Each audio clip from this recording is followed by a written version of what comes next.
Let's meet Robert Anthony Peters, folks. Thank you. Yeah, thank you, Kat. Unfortunately, I'm going to have to take us down from Dr. Stringham's pinnacle of private governance and back into the murky mess of government law here. But hopefully we'll explore a few practical tools for dealing with the situation we're in and how we may be able to improve it on the margins. First, I want to thank Mark. He may not remember, but I certainly do. Back on Easter Sunday, he took time off in 1999 to give me advice on a criminal matter that I was potentially facing, as well as some code of conduct violations from the University of Arizona. So, and how the two dovetailed. It's a fascinating process, but I never forget a generous act like that. So thank you very much, Mark. Thank you. And I know you've helped a lot of people here, so thank you.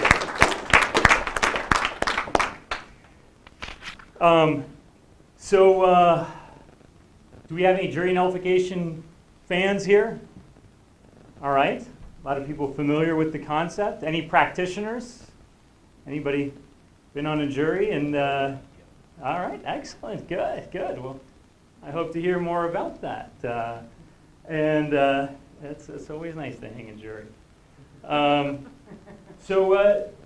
we'll be checking out a few things. So guide us through. We'll talk a little bit about what is jury nullification for a few folks here who don't know what it is. Talk about the history of it, kind of when it came into practice, and some great and fun stories of how this has really helped to further the cause of human freedom. And this was my compromise with the director of FIJA, was that I agreed to give the talk as long as I could talk about art at some point in here. Those of you who know me know I enjoy talking about art and liberty, so we're going to be talking about juries and represented in art a bit. Talk about some of the new cases dealing with jury nullification that we've had over the past few years, and then what the future holds, what some of our exciting, particularly technological innovations that we will be utilizing to expand the message and bring it to more and more people. I think particularly with the history, Jeff Tucker yesterday was talking a lot about the freedom of religion and freedom of the press. And one thing you see is just how vital jury nullification has been in bolstering these efforts. Once the ideas are out there, that's wonderful. We know legislation can often be a long and tortured process. But there are actions that everyday individuals can take to push these ideas along, and jury nullification is certainly one of those practices. I mean, when you're one of 12 people, your potential to have an effect on the result is much greater than one in how many millions of people in an election. So spending your time in the jury box can really make you a hero, particularly to that one person who's on trial, or sometimes it's several on trial. But not only that, but the cause you can further by the result of that trial, it can be an avalanche effect. And I know Mr. Buttrick mentioned that about people's effects on elections yesterday. Well, this is something you can definitely use an individual action on to tremendous effect. What is jury nullification? This is from our website. In its strictest sense, it's when a jury returns a not guilty verdict, even though jurors believe the defendant has broken the law. There's many different names for it. Sometimes it's referred to as prosecutorial nullification because you're not technically nullifying a law. Would that we had that power, that'd be terrific. But you are, in that instance, nullifying that prosecutorial action, rendering it void against that specific individual at least. Another phrase we like to pass around too is conscientious acquittal, which I think is a more accurate term. And it's nice to have, a few different terms for these actions for different demographics, different vested interests. Sometimes jury nullification is a little bit loaded for some. And of course, there's many names that are synonymous with it. Prosecutors often will call it jury lawlessness. And then others think of it as jury independence. It's really, one way of viewing it is that this is like a jury review of a law. There's like a peer review process in academia that the jury is kind of having their say on what the legislation has done and what the executive branch is doing and how they're enforcing that law. There's quite often, as Maj was saying earlier today, that whole notion of you've been tricked, right? The jury instructions are often that. Everybody knows, well, the judge will tell you, right? What does the judge tell you? What's the jury's job? Hopefully they don't quite say it exact that way, but Ernie, what's your... To interpret, your job is to interpret the law or enforce the law as I give it to you. Yeah, your job's to decide on the facts of the case, right? It's the judge's job the judge's job is to decide on the law. They'll figure all that tough stuff out. You just give us the facts, figure out the facts, just the facts, man. It's like Jack Webb in every courtroom. We just want you dealing with that. Let us know what happened. Did he do it? Did he not do it? Is she guilty of this or not? And we'll figure out the rest of it. We'll explain the law to you, but just decide whether it happened or not, and not whether it should have happened, shouldn't have happened. Juries nullify often for, there's kind of a few different reasons. One is that they think simply that the law is unjust. And this is something that we see more and more commonly, right? Especially with drug laws, where people will say, this is silly, putting people away for marijuana, for a victimless crime, for something that the jurors may have enjoyed that morning before they went to court. And so that's one reason. Another is often that the application is unjust. They feel like an individual has been targeted, that somehow this is an unfair prosecution. And another reason quite often is that they feel the sentencing would be unjust. You're up to, maybe you're on your third offense, and this is some sort of minor indiscretion, but you're facing life in prison now because you're in a three-strike state. And so a jury will use their discretion to nullify that action and find the defendant not guilty.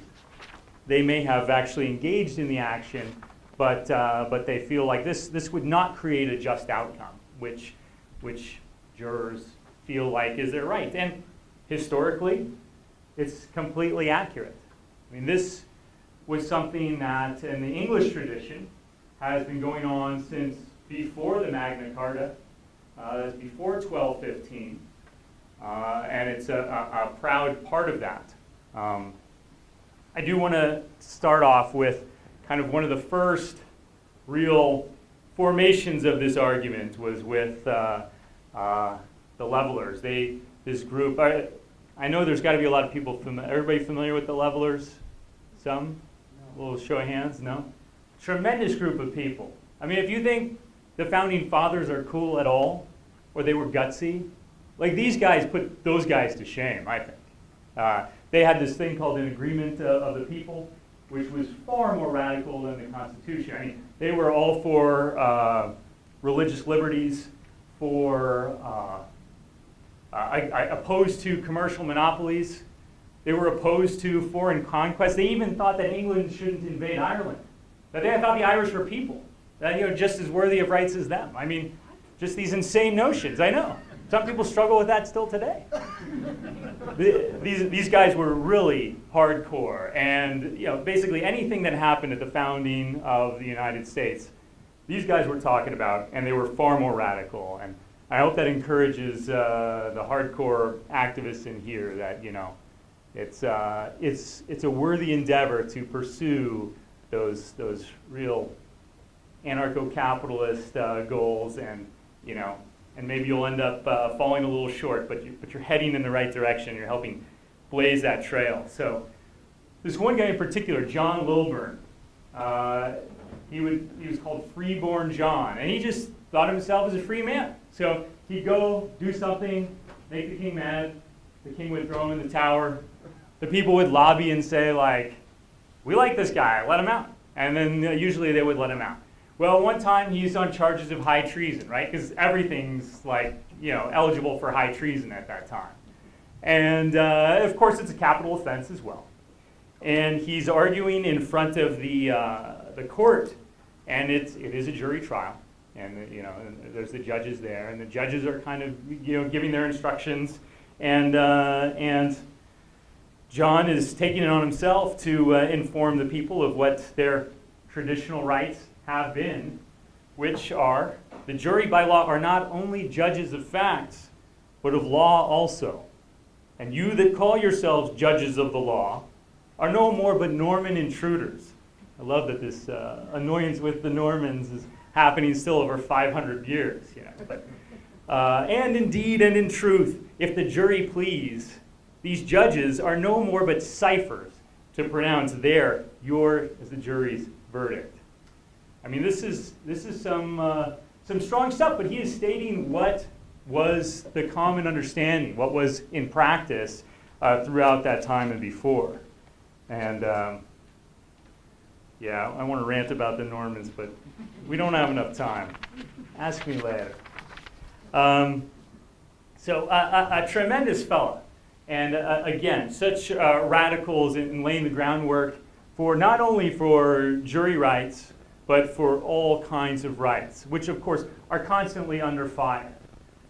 Not too long later, in fact, just about 30 years or less later, the Quakers are constantly in trouble. Quaker religion is illegal. The fellow that you guys are most familiar with, William Penn, he's been arrested. He and compatriot William Meade, they were preaching in the street. The police had locked their church house, so they had to go into the street to give their sermon, hold their services. And they were arrested. It was, of course, a capital offense, eligible for the death penalty, right? Of unlawful and tumultuous assembly, disturbance of the peace, and riot. This, according to most people, it didn't seem quite like a riot, but there were people there, and they were preaching. And that was good enough.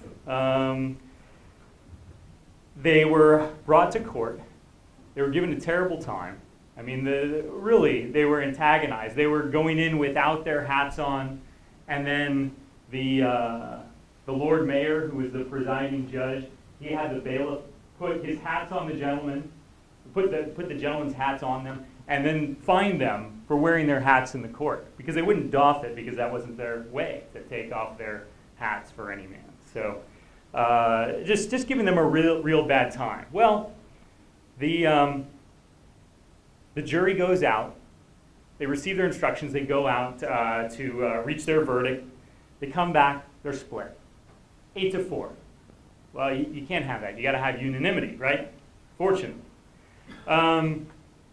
Judge sends them back and says, all right, you guys got to figure this out. And they go back, discuss. Okay, they've reached a conclusion. It's kind of a compromise verdict. Guilty of speaking in Grace Church Street only. The judge says, that's not good enough. That's not the right verdict. You guys are going to have to go back and come back in with the right verdict. Third time, they come back and they say, well, we're going to find William Penn guilty of speaking to an assembly, but we're acquitting William Meade. Well, this blows everything, because there was a conspiracy between the two, and that was part of it. The judge said, this is not going on. You guys aren't coming up with the right verdict, so here's the deal. You guys are going to be imprisoned without meat, drink, fire, and tobacco. Which, I mean, other than that, I'm sure the conditions in 1600 jail in England were fantastic. He ordered them fined and imprisoned until they paid. it was actually a decent sum of money. 8 of them were capable of paying it. 4 of them weren't. So one of them, Edward Bushell or Bushell, depending on who you're listening to, he writes a writ of habeas corpus, sends that to the Court of Common Pleas, and Chief Justice Vaughn, fortunately, only 2.5 months later, decides in favor of him. To what end must they undergo, the jury, the heavy punishment of the villainous judgment, if after all this they implicitly must give a verdict by the dictates and authority of another man, the judge, under pain of fines and imprisonment, when sworn to do it according to the best of their own knowledge? A man cannot see by another's eye, nor hear by another's ear. No more can a man conclude or infer the thing to be resolved by another's understanding or reason. And though the verdict be right, the jury give, yet they being not assured it is so from their own understanding, are forsworn at last in foro conscientiae. So basically, he's standing up for jury independence to a certain extent. This isn't like the ultimate one, but this is like the last best finding by a judge on this matter. And he's saying, you can't know what another man is thinking. You can't know whether they're acting in bad faith or not. You have to just accept whatever the jury comes up with. And that is, the jury has an impeachable or unimpeachable independence. And so you have to just settle for the result that they provide. Well, fortunately, this tradition carried over to the new land as well, with all those scurrilous rebels along the northern seaboard. And we come to a trial of libel.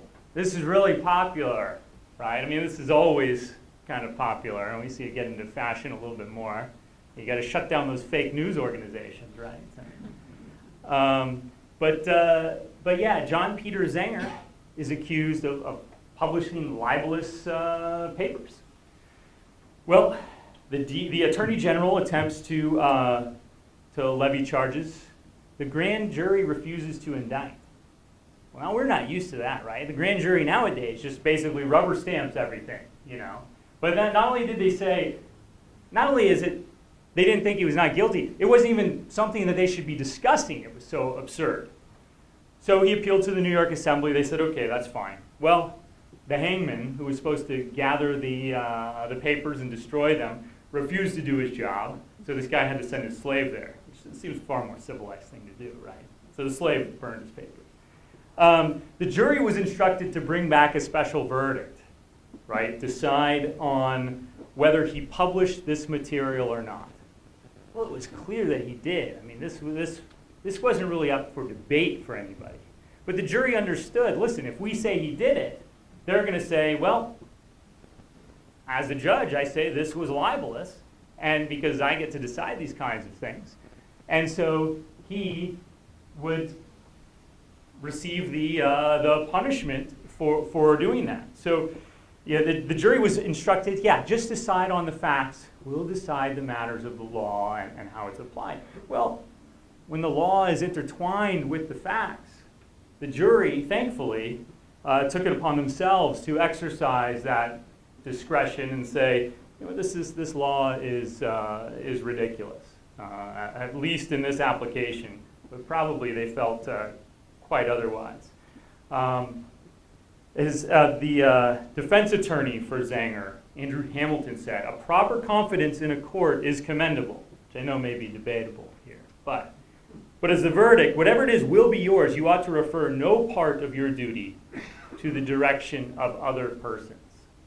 Again, this was a common understanding of what people's obligations, their duties as jurors entail, to decide not just the facts, but the law and its application. Dr. Stringham's buddy, Lysander Spooner here, who was a great abolitionist and constitutional lawyer. I know many in the room are familiar with this fella. Regarding jury nullification and slavery, slavery obviously if you're familiar with American history, was a very divisive topic, depending on who you were, where you were, what your religious background was, what probably your economic situation was. But in many places in New England, at least at the time, and as early as 1765, we're finding 4 runaway slaves. In fact, there was a woman, Jenny Slew, who she lost a criminal trial, but in a civil trial, the jury had given her damages and court costs and her freedom. And this happened to 8 other runaway slaves at that time, which was a pretty commendable action by those juries. Fugitive Slave Act in 1850 rolls around, right? This is the part of a large compromise. How do we deal with these various interests?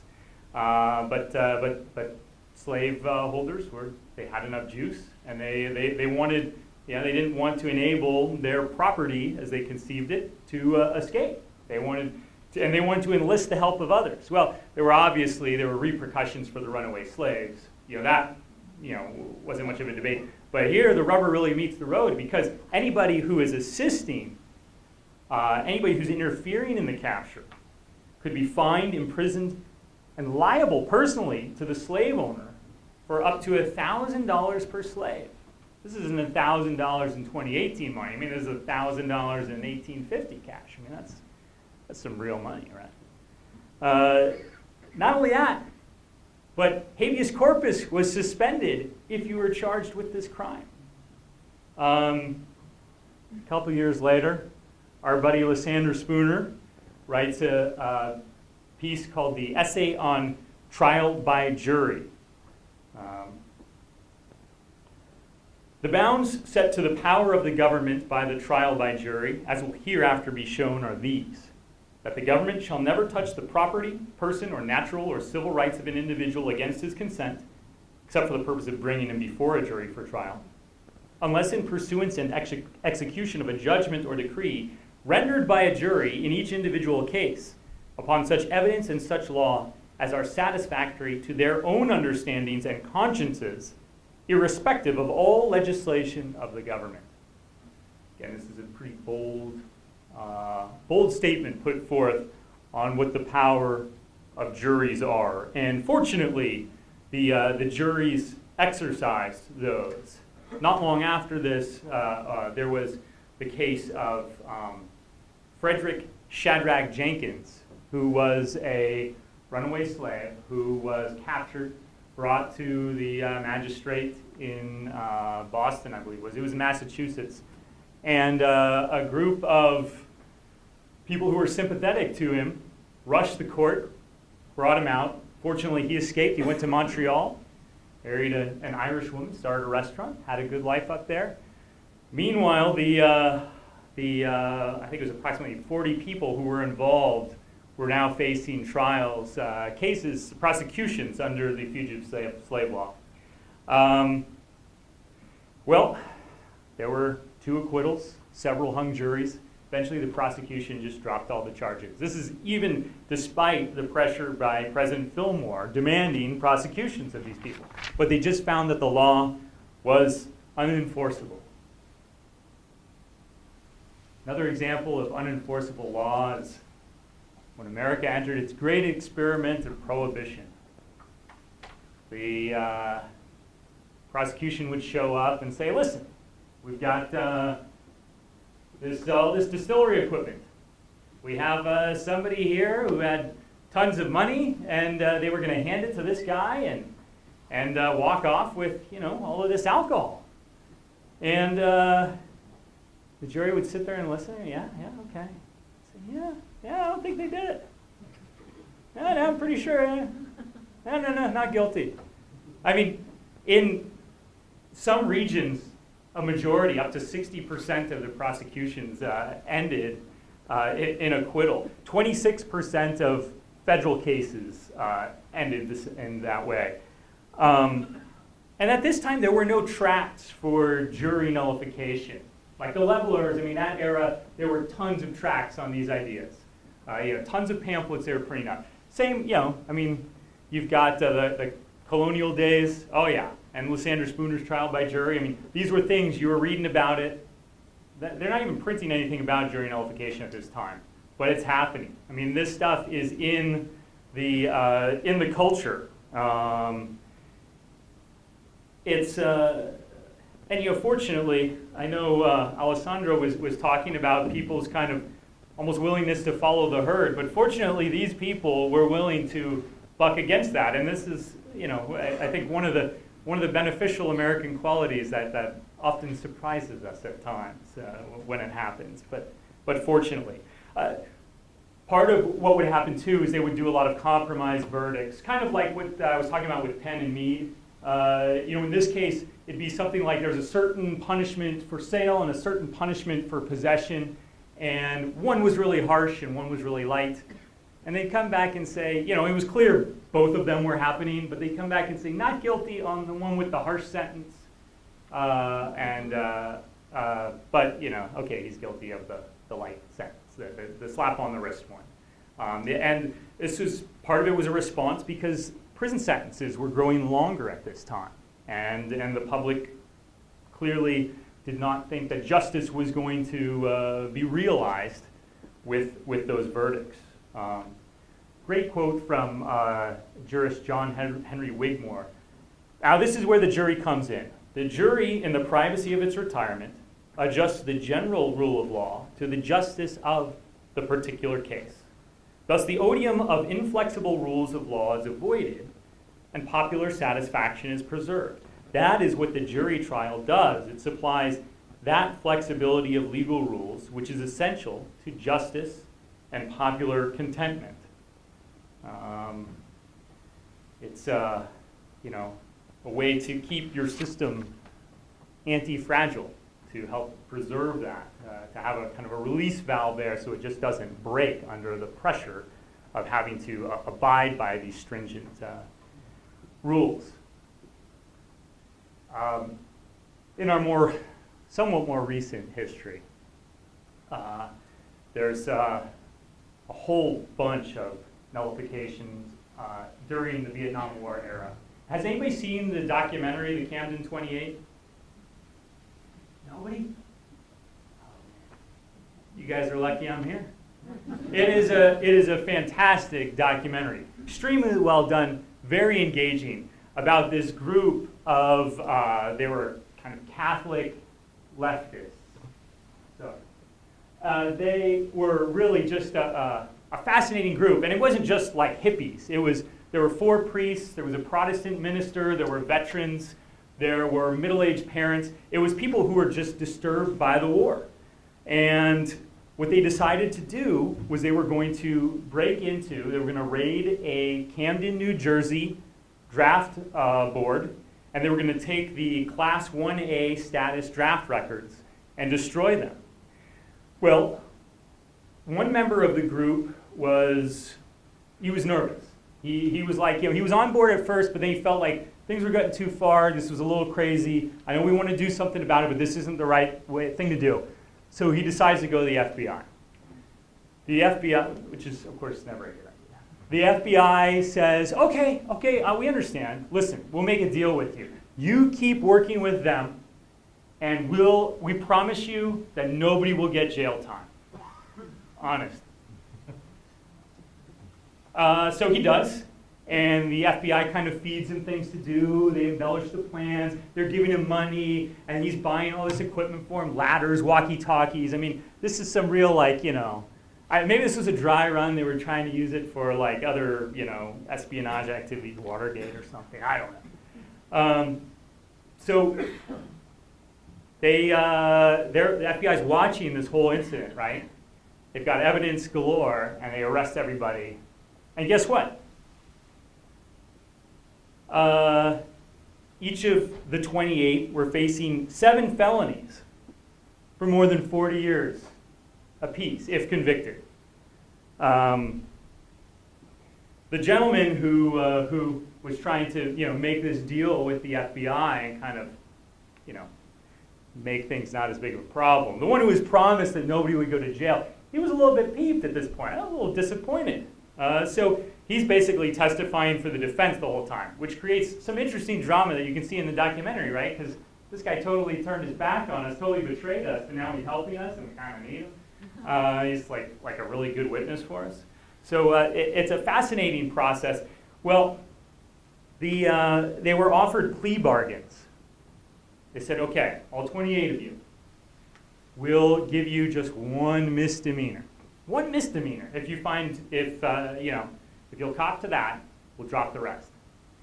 I said, no, this is bigger. This is a bigger thing that we're fighting for. And so they faced the trial, and this was what one of the defendants had to say towards the very end. If I were to see a house in flames with a family on the second floor in immediate need of help, no one would accuse me of breaking and entering if I broke down the front door to bring them to safety, or if I destroyed a slave ship, or chains of bondage, or concentration camps, or hunting licenses when the hunt involved human beings.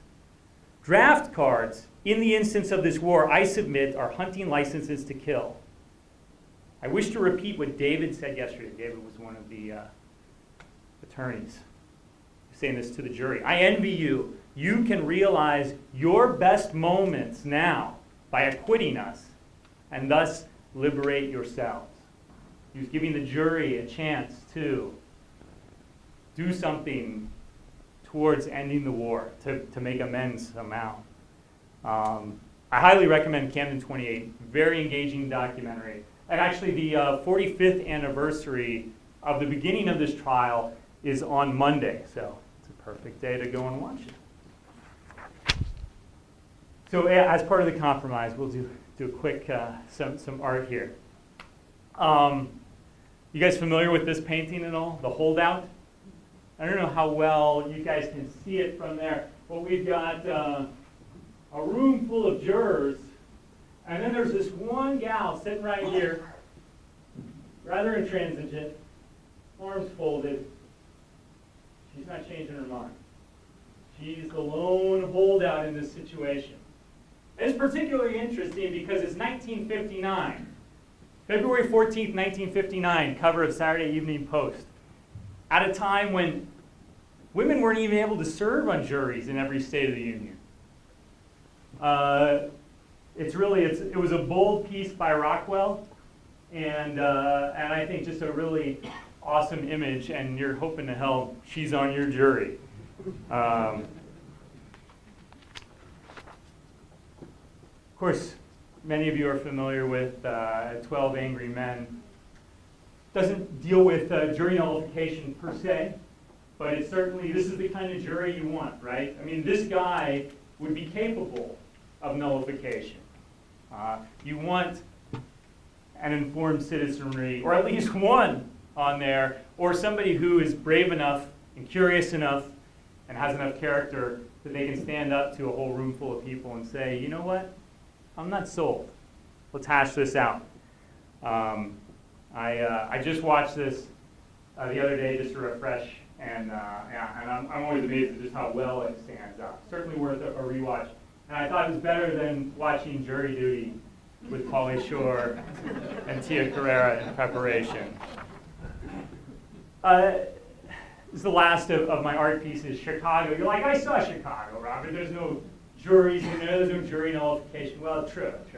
But what these stories are about is this spate of women who were killing men and being found not guilty, right? And the musical is fun. You know, it's like, oh yeah, they get off. They're not guilty because they're sexy, right? I mean, but that's not quite. At least probably, maybe it's part of the story, but it's definitely not the full story. Because remember, in Chicago in this time, these are all male juries, right? Seems like it'd be against their best interests to find women who are killing men not guilty.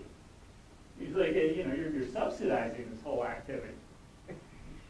But at this time, and in this place, women couldn't divorce, limited rights to property. What are they supposed to do? They're, being abused, or they're maybe being threatened. They don't have a lot of recourse. And so juries were finding them not guilty simply because they understood, yeah, there was nothing that, these women were put in positions where, what are they going to do? They can't leave. They can't separate themselves. They can't take their bank account and move. They don't have a bank account. So you're leaving people with no options. They're not nullifying murder laws, but they're saying, you're charging this person with murder. Maybe if you did manslaughter, maybe we could talk. But this is not the situation here. These people are, of limited, have limited means at their disposal, unfortunately.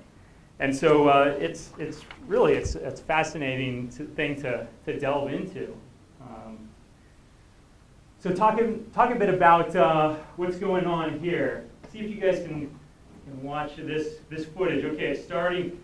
See, there's a gentleman there. He's walking over. He's handing pamphlets out. I want you to tell me when this guy assaults somebody, or if he did already. Did anybody see that? Were you watching it? Were you able to see? Did anybody see him assault somebody? No. Oh, that's funny. Because the last woman who walked in there, went in and said he assaulted her. And then, even though the security personnel had access to this footage, put him into a cell down below. Of course, he wasn't arrested, but they made him go into a cell which they locked that had a toilet that was overflowing with excrement, and then had the sheriffs come and pick him up. Oh, and then arrested another guy for the same assault, even though the guy wasn't physically here. This is all on security cam footage, which they could have easily checked, but who does that? Anyways, this is some of what was going on in Denver. So, Occupy Denver took on the jury nullification cause, and we're handing out pamphlets to people entering and exiting the building. And I will say, this gentleman here, he wasn't a problem. Some of the others, folks there, were loud or obnoxious at times. And I could see where they were creating disturbances. But fortunately, there's all sorts of laws, right, to deal with that kind of stuff. There's noise ordinances, there's assault, all of that. But that's not the way they decided to handle it. They said, you know what, instead, we're going to create what we called a First Amendment free zone. See all this yellow here? This is all restricted access. If you have a pamphlet, if you have anything to say, you're not allowed to be there. We've got the jury assembly room here, but no, entrance is here. Nobody's allowed to be there to hand out pamphlets. You got to go onto the sidewalk. Well, we took on this fight, and fortunately we had David Lane as an attorney, who is amazing. He's a fantastic guy, an acquaintance of a friend was caught on tape taking a bribe as a county treasurer, and David Lane got him off. That's how good he is. But he couldn't even beat this. We ended up losing this First Amendment fight, and even lost the sidewalks, which is a traditional public forum. So it's even more restricted than we had expected. Very disappointing. Another disappointment, here I am with doom and gloom, sorry guys, is Keith Wood. And Keith Wood was inspired by, there was a gentleman in his area in Michigan who was being tried for filling in his marshland. And he thought this was absurd. And so he started handing out pamphlets, jury nullification pamphlets, the week before Thanksgiving. November 24th, 2015. He was arrested for jury tampering. Not only did he not discuss any specific cases with any of the people who came by, they weren't even seeing jurors that day. Nevertheless, he was brought in, charged with jury tampering, locked up, and the bond was set for, anybody want to take a guess how much the bond was set for? $100,000. You're a generous soul. Jeez, close. Yeah, $150,000. As if the guy who's a pastor, father, business owner, husband, couldn't have been released on his own recognizance. I mean, this guy's like a serial killer, right? So They charged him with 2 crimes, felony of obstruction of justice and a misdemeanor of attempting to influence a jury. They dropped the felony, but kept the misdemeanor. He's been fighting it all along the way. He's keeps not having good luck. Yesterday, he lost his appeal, and I think they're going to continue appealing. But he's got a GoFundMe, which, if you know me, it's if you're on Facebook with me, it's the top post I have right now. If you go to the FIJA page, it's the top. Well, after the pinned post, it's the top post to help contribute to his GoFundMe for legal costs. So he could use a little help. Got to buzz through this, but this is some exciting new technology. One is this is the pirate fellows over here, Mr. Ernest Hancock and his crew have something they've got called the Jury Box. Now, if you take out your smartphones now, I know, right? When does the speaker say pull out your smartphones? Take out your smartphone or tablet, turn on the Wi-Fi option and look down. It should provide you with an option for juror info. If you click on that, it should bring you to your browser, and then it will pop up the primer for jurors, courtesy of FIJA right there. Great opportunity. Another thing is if you have your GPS and Bluetooth on, as many people with smartphones do, you've got you may have been getting a notification during the day about Texas jurors. Anybody see that? Texas Fully Informed Jury Association. If you scroll down on your notifications, it's through a beacon, through this thing right here. And it appears as a notification primarily on Android, but if you have Google Chrome and the extensions open on your Apple, it will appear there as well. But this thing beams out to 200 meters also. Another thing is just on your phones, you can set up a beacon. And right now, I just turned, it should be on, where it beams out, again, a notification for FIJA. So has anybody seen that yet on their phones? No? Yes? Maybe? Wi-Fi? Juror information? Yeah. Juror info? Yeah? Okay, great. So some real exciting potentials for reaching people with these things. Now, there's if any attorneys want to counsel us on what they think potential liabilities are for leaving this or Wi-Fi routers around courthouse buildings, I'd be curious to know just what we're in for. But otherwise, I just would like to urge you to please help the organization. It's a one-woman organization run by my wonderful friend Kirsten Tynan, who she works her butt off every day, pushing these ideas as best as we know how and as we can with having a small, humble presence. So please volunteer to join us with courthouse outreach. If you're an attorney, if you can join our volunteer network to do some pro bono friend of the court briefs, that'd be tremendous. If you're wealthy, give us money.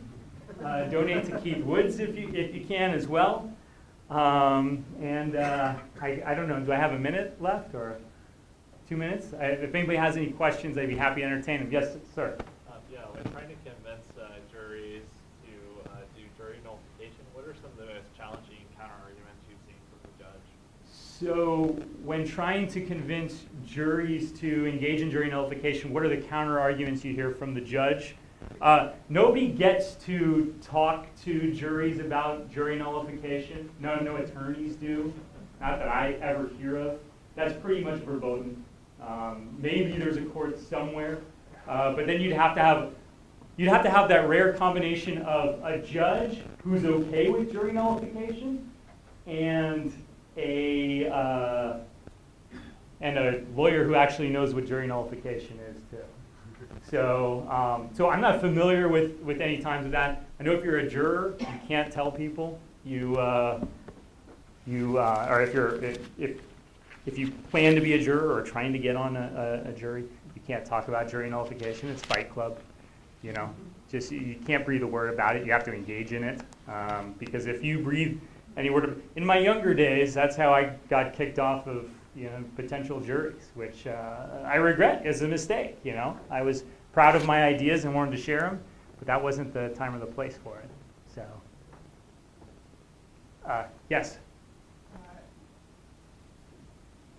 How would you argue with, what would you say to people that bring up that jury nullification is also the means to acquit black or acquit white who had murdered black? That was, Jim Crow and all that kind of stuff. Yeah, that is. That did happen. Sure, yes, and that is an unfortunate possibility with that. I think in the aggregate, society runs a greater risk from government action than it does from private action, but certainly that doesn't feel good in those individual circumstances. And I think there's unfortunately not much that I can think of under these conditions to remedy that. I think David's going to correct me here, though. No, I'm just going to expand on the point, because it's Yeah. an important point. There are really two different questions. One of them is jury nullification morally correct? And the answer, I think, is yes. That if I'm confident that what he's charged with is something you shouldn't be punished for, then I should go through with it. The other is telling people that jury nullification is correct a good idea? What you're doing will feed them. That's much less clear, because to look at the downside, there are a bunch of people who get referred to as social justice warriors, SJW. Let us suppose that they believe, I think a fair number of them do, that killing Nazis isn't really a crime. And their definition of Nazi is pretty broad. It's sort of anybody who strongly disagrees with them about issues of race or feminism or stuff like that. And there are enough of them so that if one of them kills somebody who says something that's not politically correct, the odds are pretty high that at least one of the jurors will agree with that. I think That's going to be a very dangerous situation. One And that of seems to the- be the other side of the argument. One of the saving graces, I'd say, is that if you are truly engaging in a random jury selection, to pull 12 people who are all social justice warriors, No, only one. well, to hang a That's jury, the point. to hang a jury, That's right. That's all. right, right, Hang jury, don't get convicted. right. Well, yeah, but there is the possibility of a retrial at that point. But it does mean that as long as you've got 15 or 20% of the population who agree with your view, the odds are high that at least one person on the jury will agree. Yes, ma'am. I also have an issue the way juries are actually selected. So the way that, well, my personal experience is you go to court and they make you fill out a paper with a whole bunch of questions, which could disqualify you from actually being on the jury. And then what you end up is with a jury of people who are not informed. And it just, the whole jury nullification doesn't really work if you're informed. It's kind of pointless. Well, it's, one of the bigger challenges related to what you're saying is when they do things like impanel death qualified juries, when they're trying to stack the deck to get a certain result. So, yeah, there's certainly problems faced with how juries are selected, and there are better ways than others. And it's a 50-state deal, though, and there's a lot of options. There's actually 2 states still that don't need a majority, that only need 10 out of 12 jurors to concur. Oregon and Louisiana. Louisiana, no surprise, right? But fortunately, the other 48 need a unanimity. So I've been told I gotta shut up. So thank you. No, Thank you polite. very much. And thank you for being in the